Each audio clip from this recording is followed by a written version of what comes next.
Let's get the FiveM launcher installed now. So you're going to go to Chrome, whatever you use to browse the internet. You're going to type in FiveM into your search engine of choice, and you're going to, almost every browser I've used and search engine I've used comes up with FiveM.net. But that's where you want to go, FiveM.net, spelled out FiveM.net.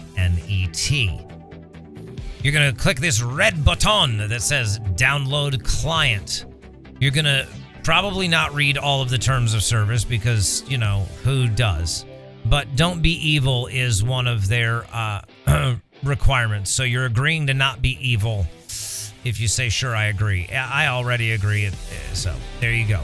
This is going to go on your desktop as well. No matter what anybody tells you, I would recommend just installing it onto your desktop because you're going to need this later. Now that's going to install on your desktop this shortcut right here. When you double click this, it's going to install all the necessary files onto your computer that you need for FiveM, and it is going to give you this icon.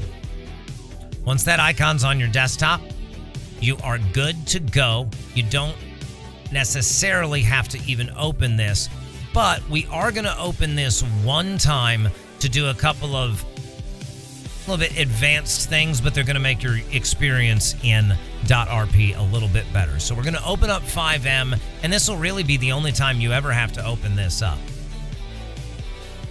You do have to open it one time to create your account, so I guess you do have to open it. Here we go. You're going to open it up, and it's going to give you the option to log in or create a login. Go ahead and do that. Once it does that, you'll see your username here. It may ask you to do a couple other things, such as linking your Discord. Go ahead and follow the instructions provided for that as well. The only thing I would suggest that you do is go over here to your settings, and there's a couple of things that I think make everything a little bit easier. One is this fix UI lag at high GPU usage. Only use this if you're noticing that when you try to open menus, there's a delay in it. Then go ahead and utilize that fix UI lag at high GPU usage. Okay, I'm going to uncheck it for now. Streaming process. This is only if you have a solid state drive, but if you do, it doesn't hurt to go ahead and turn this on. What it's going to do is show you when you're downloading game files into the game from the server. And sometimes that can help you diagnose, hey, wait, why is everything hitching? Well, you're downloading an entire, a bunch of clothing in or something. Now, if you have a hard drive or you have a slower solid state drive, I would not recommend using this because it does, because they say not to. How about that? Let's just leave it that way.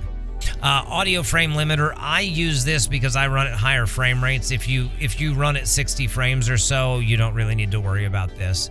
And then this is the one important thing that we recommend everybody does, and this is disabling third-person camera shake when you're running or driving. What'll happen sometimes, if for some reason FiveM, it'll just get stuck in shaky shake mode, and you can't get out without logging out. So go ahead and check this, and that'll prevent that from being a possibility. And then finally, you want to be on the release, and you want to click this hide sensitive information. I would also tell you to turn off the blur because when this is better, easier on your PC for whatever reason. I don't know why, but it is. So I always put that on no blur. And yeah, you may want to turn this checkbox off because I know I do. The music on this background for FiveM is very, very loud, so you may want to do that. It's the worst of ideas, you know what I mean? And if you wanted to, you could put a custom menu backdrop. All right, and then you can close this out. You don't need to do anything else there once you've done that, okay? Now, from there on out, you're not really going to need to use that. So you can delete the .exe off of your desktop, and then you're not going to use this because you're going to use the dotRP launcher.